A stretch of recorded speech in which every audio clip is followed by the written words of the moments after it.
بسم اللہ الرحمن الرحیم۔ حضرت یوسف علیہ السلام کا واقعہ۔ حضرت یوسف علیہ السلام کا زمانہ کم و بیش 2000 سال قبل مسیح بتایا جاتا ہے۔ آپ کے والد گرامی حضرت یعقوب علیہ السلام اللہ تعالیٰ کے برگزیدہ بندے اور جلیل القدر نبی تھے۔ حضرت یوسف علیہ السلام کی پیدائش کے وقت حضرت یعقوب علیہ السلام کی عمر 73 سال تھی۔ حضرت یوسف علیہ السلام کا نسب نامہ اس طرح ہے: یوسف علیہ السلام بن یعقوب علیہ السلام بن اسحاق علیہ السلام بن ابراہیم علیہ السلام۔ آپ کی والدہ ماجدہ کا نام رحیل بنت لابان تھا۔ والد کو آپ سے بے پناہ محبت تھی۔ نور نبوت کی چمک اوائل عمر سے آپ کی پیشانی سے جھلک رہی تھی۔ آپ کا حسن و جمال اسی نور نبوت کا پر نور تھا۔ آپ کی دماغی اور فطری استعداد دوسرے بھائیوں کے مقابلے میں نمایاں اور ممتاز تھی۔ حسن و جمال اور خداداد صلاحیتوں کا مالک ہونے کے ساتھ ساتھ والدین کی توجہ کا مرکز ہونے کی بنا پر آپ کے سوتیلے بھائی آپ سے حسد کرتے تھے۔ قرآن حکیم میں ایک مکمل سورہ حضرت یوسف علیہ السلام کے نام گرامی سے منسوب ہے، جس میں آپ کے حالات زندگی کا تذکرہ ہوا ہے۔ حضرت یوسف علیہ السلام کے قصہ کو قرآن حکیم میں احسن القصص کہا گیا ہے۔ یہ قصہ حضرت یوسف علیہ السلام کے خواب سے شروع ہوتا ہے۔ حضرت یوسف علیہ السلام نے اپنے باپ حضرت یعقوب علیہ السلام سے کہا: اے میرے باپ، میں نے خواب دیکھا ہے کہ 11 ستارے، چاند اور سورج مجھے سجدہ کر رہے ہیں۔ حضرت یوسف علیہ السلام کے والد حضرت یعقوب علیہ السلام نے فرمایا: میرے بیٹے، جس طرح تو نے دیکھا ہے کہ 11 ستارے اور سورج اور چاند تیرے آگے جھکے ہوئے ہیں، اسی طرح تیرا پروردگار تجھے برگزیدہ کرنے والا ہے۔ حضرت یعقوب علیہ السلام نے، جنہیں اللہ کی طرف سے بصیرت عطا ہوئی تھی، اپنے لگتے جگر کو یہ بھی کہا کہ اس خواب کا ذکر اپنے بھائیوں سے نہ کرنا۔ حضرت یعقوب علیہ السلام کی حضرت یوسف علیہ السلام سے الفت و محبت حضرت یوسف علیہ السلام کے سوتیلے بھائیوں کو ناگوار گزرتی تھی۔ ایک روز حضرت یوسف علیہ السلام کے سوتیلے بھائیوں نے پروگرام بنایا کہ انہیں راستے سے ہٹا دیا جائے۔ اس مقصد کے لیے سب بھائیوں نے مل کر باپ سے اجازت طلب کی کہ حضرت یوسف علیہ السلام کو اپنے ساتھ جنگل میں لے جائیں۔ حضرت یعقوب علیہ السلام حضرت یوسف علیہ السلام سے ان کے بھائیوں کی مخاصمت سے باخبر تھے۔ بھائیوں کے بے انتہا اصرار کے بعد انہوں نے نیم دلی سے اجازت دے دی۔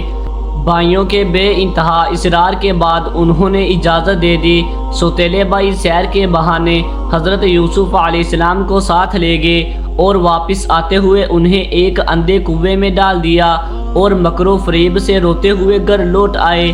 باپ کے سامنے حضرت یوسف علیہ السلام کی عدم موجودگی کا یہ عذر پیش کیا کہ انہیں بیریا کھا گیا ہے، اور ثبوت کے طور پر بکری کے خون میں رنگے ہوئے حضرت یوسف علیہ السلام کے کپڑے باپ کو دکھائے۔ حضرت یعقوب علیہ السلام گو کہ ان کا حیلہ سمجھ گئے تھے، لیکن رضائے الہی سمجھ کر خاموش ہو رہے اور بشری تقاضے کے تحت اپنے لختے جگر کی جدائی میں اتنا روئے کہ آنکھیں جاتی رہی۔ جس اندھے کنویں میں حضرت یوسف علیہ السلام کو ڈالا گیا تھا، اس کے قریب سے اسماعیلی عربوں کا مصر جانے والا قافلہ گزرا۔ قافلے والوں نے پانی کے لیے کنویں میں ڈول ڈالا تو حضرت یوسف علیہ السلام اسے پکڑ کر کنویں سے باہر نکل آئے۔ قافلہ والے آپ کو مصر ساتھ لے گئے اور مصر کے بازاروں میں نیلام کر دیا۔ مصری فوج کے سپہ سالار پوتیفار نے آپ کو خریدا۔ پوتیفار فرعون کے شاہی خاندان سے تعلق رکھتا تھا اور لوگ اسے عزیز مصر کے نام سے پکارتے تھے۔ یہ دور حضرت یوسف علیہ السلام کی جوانی کا دور تھا۔ حسن و خوبروئی کا کوئی پہلو ایسا نہ تھا جو ان کے اندر موجود نہ ہو۔ عزیز مصر کی بیوی زلیخا دل پر قابو نہ رکھ سکی اور حضرت یوسف علیہ السلام پر پروانہ وار نثار ہو گئی۔ عصمت و حیا کے پیکر حضرت یوسف علیہ السلام نے ایک لمحہ کے لیے بھی زلیخا کی حوصلہ افزائی نہ کی، بلکہ اسے بے قراری کی حالت میں چھوڑ کر کمرے سے باہر جانے لگے۔ زلیخا نے انہیں روکنا چاہا، جس سے آپ کی قمیض پھٹ گئی۔ دروازہ کھلا تو عزیز مصر کی بیوی کا چچا زاد بھائی سامنے کھڑا تھا۔ زلیخا نے مکر سے کام لیا اور حضرت یوسف علیہ السلام پر الزام لگا دیا کہ آپ نے اس کی عزت پر حملہ کرنے کی کوشش کی ہے۔ وہ شخص ذکی، فطین، ہوشیار اور معاملہ فہم تھا۔ اس نے کہا کہ یوسف علیہ السلام کا پیراہن دیکھنا چاہیے۔ اگر سامنے سے چاک ہے تو زلیخا سچ بولتی ہے، اگر پیچھے سے چاک ہے تو یوسف علیہ السلام بے گناہ ہے۔ دیکھا کہ پیراہن پیچھے سے چاک تھا۔ عزیز مصر کو اس بات کا علم ہوا تو اس نے معاملہ رفع دفع کر دیا، مگر خاندان میں یہ بات کسی نہ کسی طرح پھیل ہی گئی۔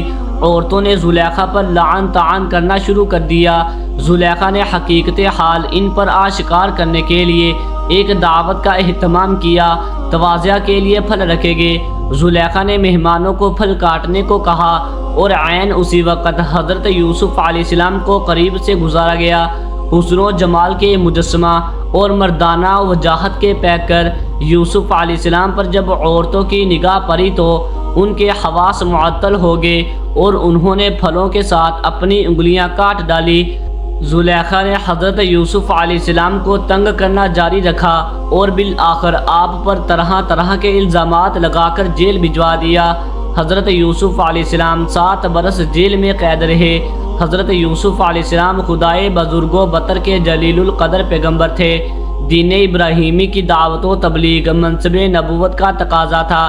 چنانچہ قید کے دوران آپ قیدیوں کو توحید کی راہ اختیار کرنے کی دعوت دیتے رہتے تھے، نیک عمل کی تلقین اور برائیوں سے دامن بچانے کی نصیحت کرتے تھے۔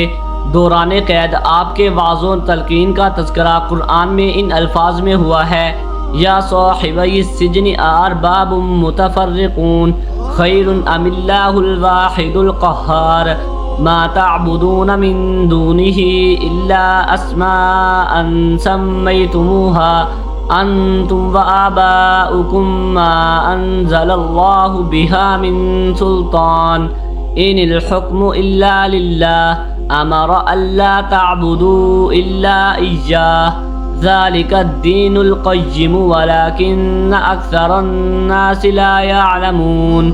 ترجمہ: اے رفیقو بندی خانے کے، بھلا کئی معبود جدا جدا بہتر، یا اللہ اکیلا زبردست، کچھ نہیں پوجتے ہو سوا اس کے، مگر نام ہے کہ رکھ لیے ہیں تم نے اور تمہارے باپ داداؤں نے، نہیں اتاری اللہ نے ان کی کوئی سند، حکومت نہیں ہے کسی کی سوا اللہ کے۔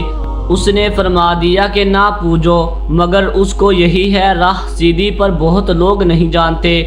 جیل خانہ کے دوسرے قیدی حضرت یوسف علیہ السلام کی پرہیزگاری، عبادت اور نیک اعمال کی بدولت ان کا ادب و احترام کرتے تھے اور ان کو برگزیدہ شخصیت مانتے تھے۔ ان میں سے 2 قیدیوں نے خواب دیکھے۔ قیدیوں نے جن میں سے ایک بادشاہ کا ساقی اور دوسرا باورچی تھا اور وہ بادشاہ کو زہر سے ہلاک کرنے کی سازش میں پکڑے گئے تھے۔ حضرت یوسف علیہ السلام کو اپنے اپنے خواب سنائے۔ ایک نے بتایا، میں نے خواب میں دیکھا کہ انگور نچوڑ رہا ہوں۔ دوسرے نے کہا، میں نے دیکھا کہ سر پر روٹی اٹھائے ہوئے ہوں اور پرندے اسے کھا رہے ہیں۔ حضرت یوسف علیہ السلام نے تعبیر میں فرمایا کہ انگور نچوڑنے والا بری ہو جائے گا اور اسے پھر ساقی گری سونپ دی جائے گی اور دوسرا سولی پر چڑھا دیا جائے گا اور اس کا گوشت مردہ جانور کھائیں گے۔ حضرت یوسف علیہ السلام کے قصہ میں بیان کردہ چوتھا خواب بادشاہ مصر ملک الریان کا ہے۔ بادشاہ نے تمام درباریوں کو جمع کر کے کہا، میں نے خواب دیکھا ہے کہ 7 موٹی تازہ گائیں ہیں، انہیں 7 دبلی گائیں نگل رہی ہیں اور 7 بالی ہری ہیں اور 7 سوکھی۔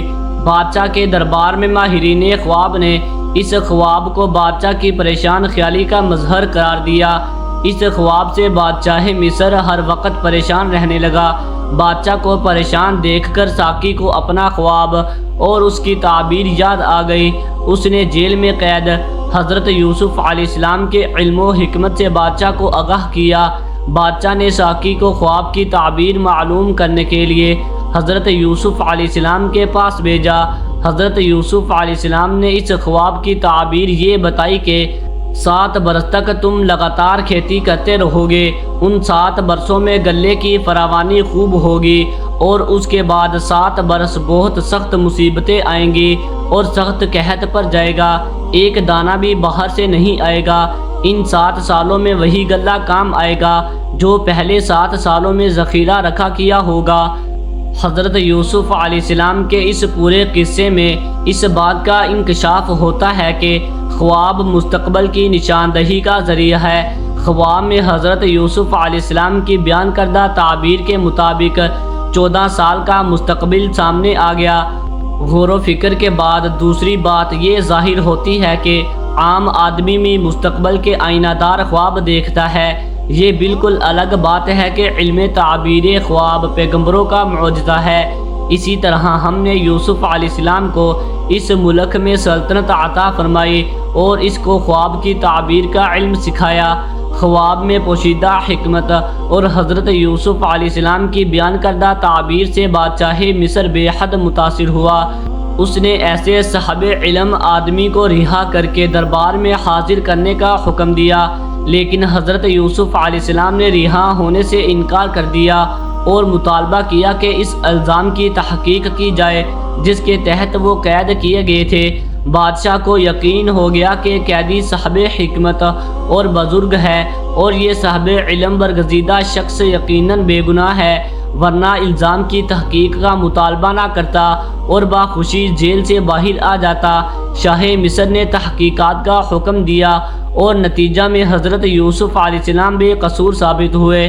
خواب کی تعبیر معلوم ہونے کے بعد بادشاہ نے دربار میں موجود ماہرین کو اس صورتحال سے نمٹنے کی ہدایت کی۔ یہ خواب جس طرح انوکھا تھا اسی طرح تعبیر بھی عجیب تھی اور سارے دربار میں ایک بھی فرد ایسا نہ تھا جو اس کام کو انجام دینے کے لیے آگے ہو سکتا۔ تب حضرت یوسف علیہ السلام نے اس قحط سالی سے بچنے کی تدابیر بھی بتا دی۔ بادشاہ ان کے علم و حکمت اور بزرگی کا پہلے ہی معترف تھا، اب اس کے دل میں حضرت یوسف علیہ السلام کی عزت و عظمت گر کر گئی۔ اس نے ان تدابیر کو نہ صرف قبول کر لیا بلکہ حضرت یوسف علیہ السلام کو ان پر عمل کرنے کا اختیار بھی دے دیا اور کہا، آج سے تو میرا نائب ہے، آج سے تیرا حکم میری رعایا پر چلے گا، آج سے میں نے تجھے ساری سلطنت کا مختار بنایا، آج سے تو اپنی مرضی کا مالک ہے۔ حضرت یوسف علیہ السلام نے سلطنت مصر کی باغڈور سنبھال لی اور 14 سال کی غذائی پلاننگ کر دی۔ زرعی زمینوں کے قریب غلہ ذخیرہ کرنے کے لیے گودام تیار کرائے گئے۔ یہ گودام اہرام مصر کے طرز پر بنائے گئے تھے جن کے اندر رکھی ہوئی اشیاء پر موسمی اثرات اثر انداز نہیں ہوتے۔ 7 سال بارشیں خوب ہوئی اور بہترین فصل حاصل ہوئی، پھر کھیتیاں سوکھنے لگی، جوہروں اور تالابوں میں جمع شدہ پانی ختم ہو گیا، لوگوں کے پاس جمع شدہ غذائی اجناس کی قلت ہو گئی، مصر کی ساری زمین سوکھ گئی اور قرب و جوار میں شدید قحط پڑا۔ اس وقت حضرت یوسف علیہ السلام کے حسن انتظام کی بدولت غلہ وافر مقدار میں موجود رہا۔ کنعان کے باشندے مصر آ کر سرکاری گوداموں سے غلہ لے کر گئے تو حضرت یعقوب علیہ السلام نے بھی اپنے بیٹوں کو مصر سے غلہ لانے کے لیے بھیجا۔ حضرت یوسف علیہ السلام ان گوداموں کی دیکھ بھال کرتے تھے اور وقتاً فوقتاً تقسیم اجناس کا جائزہ لیتے رہتے تھے۔ ایک بار جائزہ لینے پہنچے تو ایک جیسے لباس اور ایک جیسی شکل و صورت کے حامل 10 کنعانیوں کو قطار میں انتظار کرتے دیکھا۔ حضرت یوسف علیہ السلام نے ان کو پہچان لیا۔ آپ علیہ السلام کے پوچھنے پر انہوں نے بتایا کہ ہم سب آپس میں بھائی ہیں اور کنعان سے آئے ہیں۔ ہم 10 بھائیوں کے علاوہ ایک اور بھائی اور باپ کنعان میں ہے۔ 11واں بھائی غلہ لینے اس لیے نہ آ سکا کہ ہمارے والد آنکھوں سے معذور ہیں۔ باپ کی معذوری کی وجہ یہ بتائی کہ ہمارے ایک اور بھائی یوسف کو بچپن میں بیریا اٹھا کر لے گیا تھا۔ باپ کو اس سے بے انتہا محبت تھی اور وہ اس غم میں روتے روتے بینائی سے محروم ہو گئے ہیں۔ حضرت یوسف علیہ السلام کو یہ سن کر صدمہ پہنچا کہ ان کے باپ ان کی جدائی کے غم میں بینائی کھو چکے ہیں، ساتھ ہی اپنے چھوٹے بھائی کی فکر بھی لاحق ہوئی۔ آپ نے اپنے بھائیوں سے کہا، تم لوگ کنعان سے آئے ہو، ممکن ہے تمہیں یہاں کے قانون کا علم نہ ہو۔ غلہ صرف انہی لوگوں کو دیا جاتا ہے جو یہاں موجود ہوتے ہیں۔ اس بار تم کو معذور باپ اور بھائی کے حصے کا غلہ دے دیا جاتا ہے، لیکن آئندہ جب غلہ لینے آؤ تو اپنے باپ اور بھائی کو بھی ساتھ لے کر آنا۔ بھائیوں نے کہا کہ ہمارے والد تو اپنے بیٹے کے غم میں گوشہ نشین ہو گئے ہیں، دوسرا یہ کہ وہ آنکھوں سے بھی معذور ہیں، ان کے لیے ہم معذرت خواہ ہیں۔ چھوٹا بھائی باپ کی خدمت میں لگا رہتا ہے اور وہ بھی اسے خود سے دور کرنا گوارا نہیں کرتے۔ حضرت یوسف علیہ السلام نے باپ کی معذوری کا عذر قبول کر لیا، لیکن بھائی کے نہ آنے کی وجہ کو قبول نہ کیا اور کہا کہ تمہارے بھائی کو اپنے حصے کا غلہ لینے یہاں آنا پڑے گا، اگر وہ نہیں آیا تو تم کو غلہ نہیں دیا جائے گا۔ مصر سے واپسی پر تمام بھائی حضرت یعقوب علیہ السلام کے پاس پہنچے اور انہیں ولی مصر کے حکم سے آگاہ کیا۔ حضرت یعقوب علیہ السلام نے ان کی بات سن کر کہا، کیا تم پر اس طرح اعتماد کروں جس طرح اس کے بھائی یوسف کے معاملے میں کر چکا ہوں؟ حضرت یوسف علیہ السلام کی جدائی کے بعد حضرت یعقوب علیہ السلام کے دل کا سکون بنیامین تھا۔ آنکھوں کی روشنی سے محروم ہونے کے بعد بنیامین ہی باپ کی ضرورت کا خیال رکھتا تھا۔ حضرت یوسف علیہ السلام کے سوتیلے بھائی باپ کا جواب سن کر شرمندہ ہوئے اور بڑے بھائی نے نہایت عاجزی سے کہا، آپ کو ہم پر اعتماد نہیں رہا، لیکن ہم مجبور ہیں، اگر آپ نے بنیامین کو ہمارے ساتھ نہیں بھیجا تو کسی کو بھی غلہ نہیں ملے گا۔ حضرت یعقوب علیہ السلام نے اپنے بیٹوں سے اس بات کا وعدہ لیا کہ وہ بنیامین کو صحیح سلامت باپ کے پاس لے آئیں گے۔ دوسری مرتبہ برادران یوسف کا قافلہ جب مصر کو روانہ ہونے لگا تو حضرت یعقوب علیہ السلام نے بیٹوں کو نصیحت کی کہ دیکھو، ایک ساتھ جتھا بنا کر شہر میں داخل نہ ہونا، بلکہ مختلف دروازوں سے ایک ایک دو دو داخل ہونا۔ حضرت یعقوب علیہ السلام کی بیٹوں کو یہ نصیحت اس وجہ سے تھی کہ جب وہ پہلی بار مصر میں داخل ہوئے تھے تو جاسوسی کے الزام میں گرفتار کر لیے گئے تھے اور بعد ازاں الزام ثابت نہ ہونے پر رہا ہوئے تھے۔ حضرت یوسف علیہ السلام جانتے تھے کہ ان کے بھائی جو غلہ لے گئے ہیں وہ زیادہ دن نہیں چلے گا۔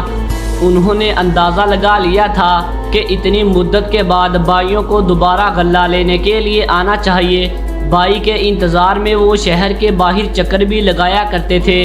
بالآخر برادران یوسف پہنچ گئے اور باپ کی نصیحت کے مطابق الگ الگ دروازوں سے داخل ہوئے اور پھر ایک جگہ جمع ہو گئے۔ حضرت یوسف علیہ السلام نے انہیں شاہی مہمان خانہ میں ٹھہرایا اور اپنے سگے بھائی بنیامین کو تنہائی میں طلب کر کے اسے حقیقت حال سے آگاہ کر دیا، باپ کی خیر خبر معلوم کی اور اپنی ساری کہانی سنائی۔ باپ سے جدائی سے لے کر اب تک کا سارا قصہ بھائی کو سنایا اور تاکید کی کہ دوسرے بھائیوں پر اس راز کو آشکار نہ کیا جائے کہ میں ہی ان کا وہ بھائی ہوں جس کو اپنی دانست میں وہ ختم کر چکے ہیں۔ اب کی بار حضرت یوسف علیہ السلام نے تمام بھائیوں کو پہلے سے زیادہ غلہ دیا اور اپنے بھائی بنیامین کو اپنے پاس رکھنے کی یہ ترکیب کی کہ غلہ ناپنے کا شاہی پیالہ اس کے سامان میں رکھ دیا۔ کنعانی جوانوں کا یہ قافلہ ابھی روانہ ہی ہوا تھا کہ چاندی سے بنے شاہی پیمانے کی تلاش شروع ہو گئی۔ جب پیمانہ نہ ملا تو قافلہ والوں پر چوری کا شبہ ظاہر کیا گیا، کیونکہ صرف اس قافلہ کو تقسیم کیا گیا تھا۔ قافلہ رکوایا گیا۔ برادران یوسف نے اس پر احتجاج کیا کہ چوری کا الزام بے بنیاد ہے۔ بحث و تمحیص کے بعد یہ طے پایا کہ قافلہ والے واپس چل کر تلاشی دیں گے، اگر الزام ثابت نہ ہوا تو انہیں اس غلط شبہ کے نتیجے میں پہنچنے والی تکلیف کے بدلے میں مزید غلہ دیا جائے گا، اور اگر الزام ثابت ہوا تو مجرم کو قانون کے مطابق سزا دی جائے گی، اور قانون میں اس کی سزا یہ تھی کہ مجرم کو اس شخص کے حوالے کر دیتے تھے جس کی چیز چوری ہوتی تھی۔ شاہی داروغہ نے تمام بھائیوں کے سامان کی تلاشی لینا شروع کر دی۔ آخر میں سب سے چھوٹے بھائی بنیامین کی خورجی سے شاہی پیالہ برآمد ہو گیا۔ یہ دیکھ کر تمام بھائی پریشان ہو گئے۔ شاہی پہرہ دار بنیامین کو گرفتار کر کے لے جانے لگے تو ان سب کو باپ سے کیا ہوا وعدہ یاد آیا۔ انہوں نے داروغہ کی منت سماجت شروع کر دی کہ بنیامین کو چھوڑ دیا جائے اور اس کی جگہ جس بھائی کو چاہے وہ گرفتار کر لے۔ معاملہ حضرت یوسف علیہ السلام ولی مصر کے سامنے پیش ہوا۔ حضرت یوسف علیہ السلام نے اس امر سے معذوری ظاہر کی اور کہا، اس سے زیادہ ظلم اور کیا ہوگا کہ اصلی مجرم کو چھوڑ کر کسی اور کو پکڑ لیا جائے۔ ناکام و نامراد برداران یوسف وطن واپس آئے، لیکن اس سفر میں ان کا بڑا بھائی ان کے ساتھ نہیں گیا، کیونکہ اس نے خاص طور پر بنیامین کی بحفاظت واپسی کا ذمہ اپنے سر لیا تھا، اور بارے ندامت سے باپ کا سامنا کرنے کی ہمت اس کے اندر موجود نہ تھی۔ وہ شہر مصر کے باہر ہی رہ گیا۔ باقی بھائیوں نے کنعان پہنچ کر اپنے باپ کو صورتحال سے آگاہ کیا تو حضرت یعقوب علیہ السلام نے فرتے غم سے ایک آہ کھینچی اور غمزدہ آواز سے بولے، میں جانتا ہوں کہ بات یہ نہیں ہے کہ تم جو کچھ کہتے ہو مان لیتا ہوں، اب سوائے صبر کے اور کر بھی کیا سکتا ہوں۔ حضرت یعقوب علیہ السلام کے بیٹے جو غلہ لائے تھے ختم ہو گیا۔ وہ پھر مصر جانے کے بارے میں سوچنے لگے، لیکن بنیامین کی حرکت سے جو شرمندگی انہیں ہوئی تھی، اس کی وجہ سے دوبارہ جاتے ہوئے ہچکچا رہے تھے۔ حضرت یعقوب علیہ السلام نے انہیں تسلی دی اور مصر جانے پر آمادہ کیا تاکہ غلہ کے حصول کے ساتھ ساتھ اپنے بھائی بنیامین کی قید سے رہائی کے بارے میں ولی مصر سے معافی کی التجا کی جا سکے۔ باپ کی ہمت دلانے پر بیٹے دربار شاہی میں حاضر ہوئے اور کہا، ہم کو قحط سالی نے پریشان کر دیا ہے، اب معاملہ خرید و فروخت کا نہیں ہے، ذرائع آمدنی ختم ہو گئے ہیں، ہم غلہ کی پوری قیمت ادا نہیں کر سکتے، ہمارے پاس جو کچھ بھی ہے حاضر ہے، اگر ہمیں غلہ نہیں ملے گا تو ہمارے گھروں میں فاقے شروع ہو جائیں گے۔ حضرت یوسف علیہ السلام نے یہ سنا تو بہت رنجیدہ ہوئے اور آبدیدہ ہو کر کہا، نہیں، میں تمہیں اور اپنے باپ کو مصیبت میں نہیں دیکھ سکتا۔ برداران یوسف اس بات پر کہ عزیز مصر ہمارے باپ کو اپنا باپ کہہ رہے ہیں حیرت زدہ ہو رہے تھے کہ حضرت یوسف علیہ السلام نے مزید کہا، تم لوگوں نے یوسف اور اس کے بھائی بنیامین کے ساتھ کیا سلوک کیا تھا؟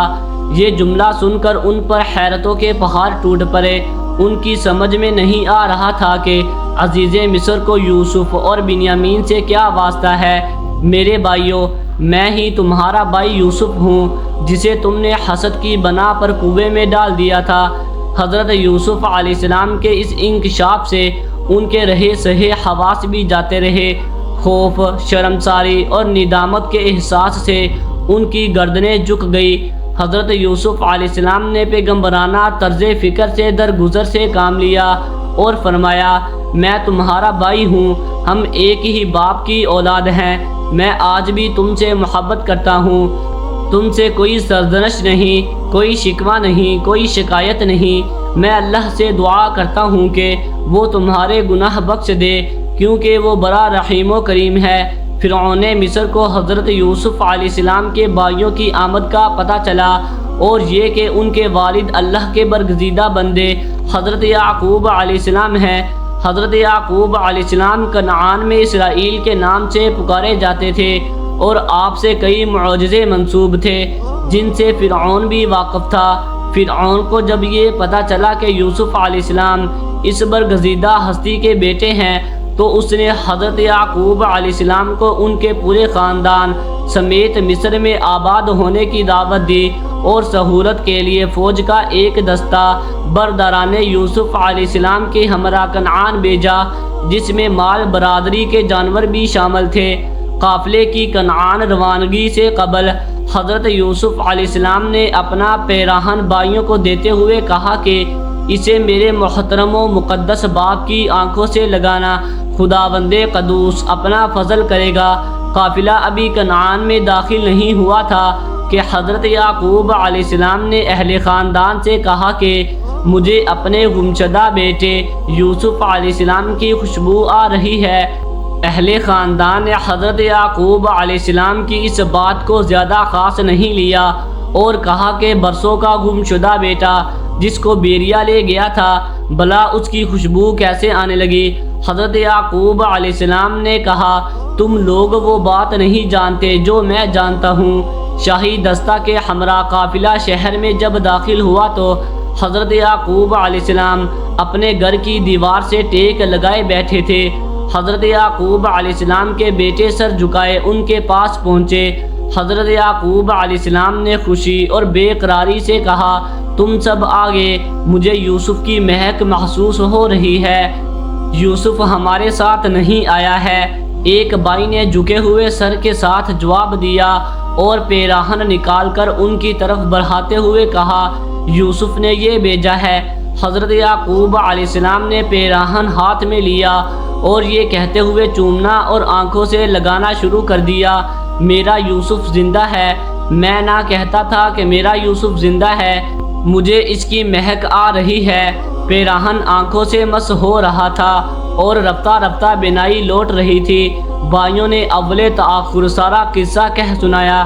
حضرت یعقوب علیہ السلام تمام خاندان والوں کے ہمراہ، جن کی تعداد 70 بتائی جاتی ہے، مصر کی طرف روانہ ہو گئے۔ توریت کی تصریح کے مطابق والد سے بچھڑتے وقت حضرت یوسف علیہ السلام کی عمر 17 سال تھی اور حضرت یعقوب علیہ السلام 90 سال کے تھے۔ جس وقت حضرت یعقوب علیہ السلام مصر تشریف لائے، اس وقت ان کی عمر 130 سال تھی۔ گویا باپ بیٹا 40 سال ایک دوسرے سے جدا رہے۔ اس دوران پوتیفار کا انتقال ہو گیا اور اللہ نے حضرت یوسف علیہ السلام اور زلیخا کو دوبارہ جوانی عطا کی اور دونوں کی شادی ہو گئی۔